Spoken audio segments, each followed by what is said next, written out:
Saka wakutondiignora. Wakutondiignora.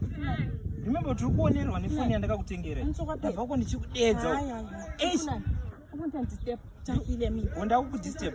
You have to respect me as your ex-boyfriend. Remember kuti wakatoenda nezvinhu zvangu zvandakakutengerewo. You are my loss. Saka kana ndakutaura newo respect me.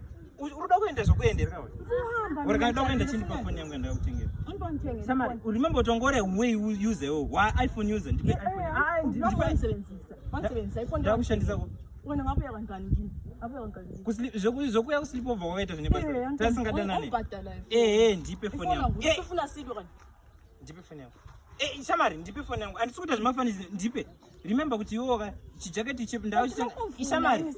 Shamari, jaketi ndakakutengera pari pavhalero red visa jaketi rangu asi tomoita zvimafanisi.